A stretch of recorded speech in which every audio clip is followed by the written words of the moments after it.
வளவன். அத்தியாயம் 15. விடியல் வேளையில் ஈழத்து துறைமுகத்தில் நுழைந்தது சோழ பெரு வணிகரான தாழிமாணிக்கனாரின் பெருங்கலம். அதிலிருந்து இறங்கி ஈழத்து மண்ணில் கால் வைத்தது குலோத்துங்க சோழனால் அனுப்பி வைக்கப்பட்ட தூதுக்குழு. கடல்புற எல்லை பாதுகாப்பிற்கு தளபதியாக பொறுப்பேற்றிருந்த செங்கோடன் பரபரப்பாக இருந்தான். வழக்கமாக வருபவர்களை தவிர முறையான அடையாளம் இல்லாத எவரையும் உள்ளேயோ வெளியேயோ அனுமதிக்காதீர்கள். சிறு ஐயம் ஏற்படினும் கைது செய்து விசாரியுங்கள்.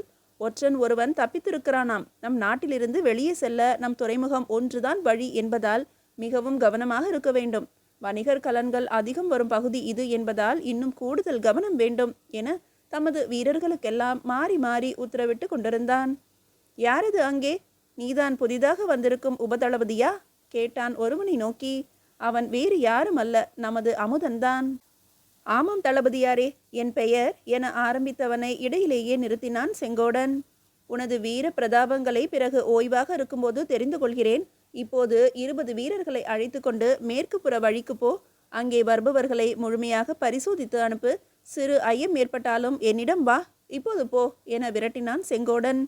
வேண்டுமென்றே தன்னை அவமதிக்க எண்ணுகிறான் செங்கோடன் என்பதை புரிந்து கொண்ட அமுதன் ஏதும் பேசாமல் அமைதியாக அவ்விடம் விட்டு நகர்ந்தான் வீரர்களை நோக்கி. சோழ நாட்டு வணிகர் களம் வந்துள்ளது என்றவுடன் அந்த இடம் நோக்கி வேகமாக விரைந்தான். முதலில் இறங்கிய 6 பேரை கூர்ந்து கவனித்தான். இவர்கள் வணிகர்கள் அல்ல என்பது தெரிந்து போனது அவனுக்கு. சட்டென்று தமது வீரர்களோடு அவர்களை நெருங்கினான். யார் நீங்கள்? என்ன வேளையாக ஈழம் வந்துள்ளீர்கள்? சரியான காரணம் அறியாமல் நகருக்குள் உங்களை அனுமதிக்க இயலாது என்றான் செங்கோடன். நாங்கள் யார் என்பதை கூறுவதற்கு முன்பு நீங்கள் யார் என்பதை நாங்கள் அறிந்து கொள்ள வேண்டும். ஏனெனில் சம்பந்தம் இல்லாத எவரிடமும் எங்களின் வருகையின் காரணம் தெரியப்படுத்தப்படக்கூடாது என்பது உங்கள் மன்னரின் கட்டளை என்றார் அந்த குழுவில் பெரியவராக தெரிந்த ஒருவர். இவர் யார்? பெரியவரே, நிதானமாகத்தானே உள்ளீர்கள். இந்த கடல் பகுதியின் வேளக்கார படைப்பிரிவின் தளபதி செங்கோடன் இவர். இந்த இடத்தில் இவர் வைத்ததுதான் உத்தரவு என்றான் ஒரு வீரன். மன்னிக்கவும், ஈழத்து அரசர் கட்டளையினை மீற முடியாது என்பதால் தான் அப்படி கேட்டோம். சற்று தனியாக பேச வேண்டும் தங்களிடம் தளபதியாரே என்றார் அந்த பெரியவர். அதெல்லாம் பேசலாம், முதலில் உங்கள் பெயரையாவது கூறலாமே என்று கேட்டான் செங்கோடன் திமிராக. என்னை திகம்பரன் என்று அழைப்பார்கள், இப்போது பேசலாமா என்று அவர் கேட்க சுற்றி இருந்த தமது வீரர்களை ஒரு பார்வை பார்த்தான் செங்கோடன். அதன் பொருள் புரிந்து கொண்டு அவர்களும் அவ்விடம் விட்டு விலகி சற்று தூரம் சென்று நின்றனர். அவர்கள் விலகியதும் தன் இடையில் இருந்த ஒரு ஓலையை அவனிடம் நீட்டினார் திகம்பரன். அதை வாங்கி படித்த செங்கோடன் முகம் மாறினான். நீங்கள் எவர் என்பதை சொல்லியிருக்கலாமே. உங்களை மரியாதையோடு அழைத்து வரச் சொல்லி எம் அரசர் உத்தரவு. வெளியே உங்கள் அனைவருக்கும் வண்டிகள் காத்திருக்கின்றன. சோழத்தில் நீங்கள் என்ன பதவியில் உள்ளீர்கள் என்பதை நான் அறியலாமா? பதவியில் என்ன இருக்கிறது? சோழ தேசத்தின் ஒரு பிரஜை நான். எம் அரசர் சார்பாக வந்துள்ளேன், அவ்வளவுதான். போகலாமா என்றார் திகம்பரன். சொல்ல விருப்பமில்லை என்று தெரிகிறது. சரி, வாருங்கள் போகலாம் என்ற செங்கோடன் அவரையும் அவரோடு வந்த 5வரையும் கிழக்கு வாசல் வழியாக துறைமுகத்திற்கு வெளியே அழைத்து சென்றான். ஐயா, அதோ நிற்கின்றன 3 வண்டிகள். நீங்கள் 6 பேரும் அதில் ஏறிக்கொள்ளுங்கள். செல்ல வேண்டிய இடத்திற்கு வண்டிக்காரர் அழைத்து செல்வார். இதற்கு மேல் நான் உங்களோடு வர முடியாது. உங்களுக்கு புரியும் என நினைக்கிறேன் என்றான் செங்கோடன். புரிகிறது. ஒரு தளபதியே அழைத்து வந்து வண்டியேற்றி விடுகிறார் எனில் யார் இவர்கள் என்ற கேள்வி எல்லோர் மனதிலும் எழும். கூடவே அதற்கான பதில் தேடவும் விழையும். நாங்கள் பார்த்து கொள்கிறோம் என்ற திகம்பரர் சற்று தூரத்தை நின்றிருந்த வண்டிகளை நோக்கி நடந்தார். என்ன ஐயா இது? ஒரு தேசத்தின் தூதுக்குழுவினரை இப்படியா எவரும் அறியாது வரவேற்பார்கள்? இது முறையாக தோன்றவில்லையே என்றான் திகம்பரனோடு வந்த ஒருவன். நாம் வந்திருக்கும் காரணத்தின் முடிவு அறியும் வரை தேவையில்லாமல் சாளுக்கியத்தை பகைத்து கொள்ள விரும்பவில்லை ஈழத்து அரசன் என்பது புரிகிறது. இதன் மூலம் நான் இதனை எதிர்பார்த்தேன். நமது அரசர் சார்பாக வந்துள்ளோம். அவர் கூறியதை நிறைவேற்றுவது எப்படி என்பது மட்டுமே நமது சிந்தனையில் இருக்க வேண்டும் என்றார் திகம்பரன். என்றாலும் நட்புறவு நாடி வந்த ஒரு தேசத்தின் தூதுக்குழுவை என ஆரம்பித்த அவனை கையசைத்து அடக்கினார் திகம்பரன். தேவையில்லாமல் எவருக்கும் நாம் எவர் என்பது தெரியக்கூடாது என்பது ஈழத்து அரசனின் உத்தரவு. அதனை நாமே மீறுவது முறையல்ல. எவரும் அருகில் இல்லை என்று நினைத்ததையெல்லாம் வெளியில் பேசாதே. நம் வார்த்தைகளை சுமந்து செல்ல ஈழத்தின் கடற்காற்று ஒன்றே போதும் என்றார் திகம்பரன். அவர் கூறியது எத்தனை சரி என்பதை அவர்களையும் அவர்கள் பேசுவதையும் செவிமடுத்து கேட்டுக்கொண்டிருந்தன 2 ஜோடி கண்கள். அந்த கண்களுக்கு சொந்தக்காரர்கள் சாளுக்கிய தூதுக்குழுவில் தேவதத்தனோடு வந்த 2 வீரர்கள். நகரை சுற்றி பார்த்துவிட்டு வருகிறோம் என கூறிவிட்டு வெளியே வந்த 10 வீரர்களில் 2 மற்றவர்கள் சந்தையின் பக்கம் சென்றிருந்தனர். தன்னோடு வந்த 6 பேரையும் அருகே அழைத்தார் திகம்பரன். நாம் யார், சோழத்தில் எந்த பதவிகளில் இருக்கிறோம், நம்மில் யார் உத்தரவிடும் உரிமை பெற்ற பதவிகளில் இருக்கிறோம் என்பதையெல்லாம் இங்கேயே மறந்துவிடுங்கள். நாம் ஒரு குழுவினராக ஒரு நோக்கத்திற்காக வந்துள்ளோம். அதை எவர் நிறைவேற்றினாலும் மகிழ்ச்சிதான். எனவே அங்கு நம்மை ஈழத்து அரசரோ அல்லது வேறு முக்கிய நபர்களோ சந்திக்கும் போது நடக்கப் போகும் விவாதத்தில் நீங்களும் உங்களது கருத்துக்களை தயக்கமின்றி பேசுங்கள். அது தவறாகிவிடுமோ என்ற பயமே தேவையில்லை. நான் என்ன நினைப்பேன் என்று யோசிக்கவும் தேவையில்லை என்றார் திகம்பரன் மெதுவாக. அது சரியாக இருக்காதே ஐயா என்றான் ஒருவன். எது சரி என்பதை எவரும் தனியாக தீர்மானித்துவிட முடியாது. நான் பேசுவது மட்டுமே சரி என்று கூறிவிடவும் முடியாது. நாம் வந்திருக்கும் நோக்கம் சரியாக நிறைவேறினால் அது நம் எல்லோருக்குமான வெற்றியாகத்தான் இருக்க வேண்டும்.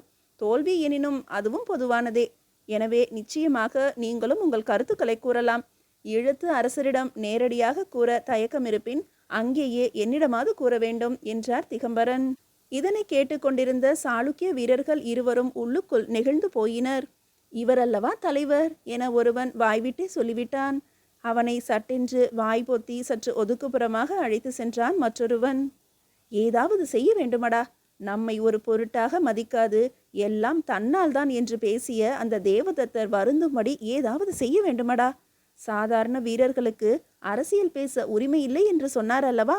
நாம் அரசியல் பேசினால் என்ன ஆகும் என்பதை அவருக்கு உணர்த்த வேண்டுமடா.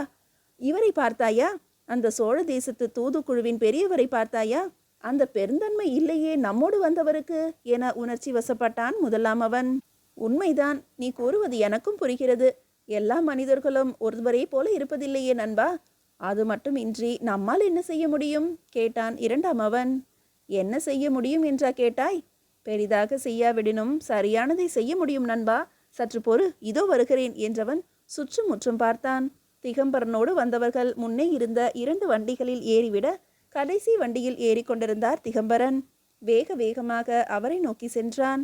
ஐயா வணக்கம் என்ற அவனின் குரல் கேட்டு வண்டியில் ஏறாமல் திரும்பினார் திகம்பரன். நான் யார் என்பதை தெரிந்து ஒன்றும் ஆகப் போவதில்லை. அதனால் நான் சொல்வதை மட்டும் சற்று கேளுங்கள். நீங்கள் வந்திருக்கும் நோக்கம் எதுவாக இருப்பினும் அது நடக்காது.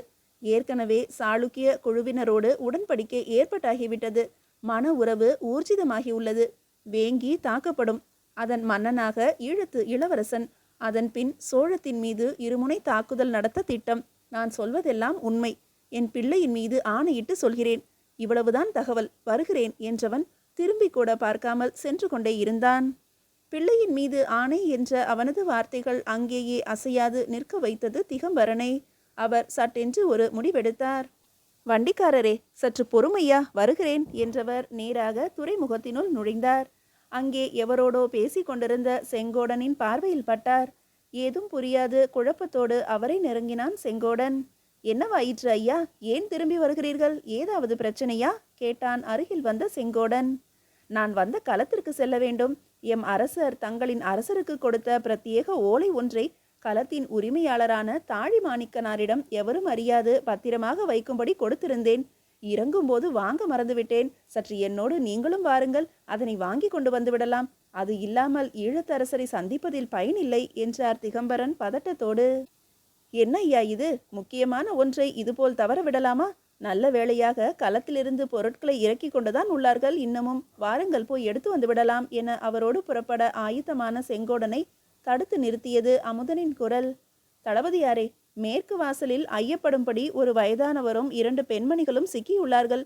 முன்னுக்கு பின்னாக பதில் சொல்கிறார்கள். உடனே உங்களிடம் கூற வேண்டுமென்று ஓடோடி வந்தேன் என்றான் அமுதன். அவன் கூறியதை வைத்து சிக்கியுள்ளவர்கள் ஒருவேளை சோழியவரையனும் அவனது குடும்பத்து பெண்களாகவும் இருக்குமோ என்ற எண்ணம் தோன்ற பதட்டமானான் தளபதி செங்கோடன். மிக முக்கியமான பணியாயிற்றே இது என்ற பதட்டத்தோடு திகம்பரரை நோக்கி, ஐயா, ஒரு முக்கிய வேலை வந்துவிட்டது. நீங்களே போய் வாங்கி வந்து விட முடியுமா?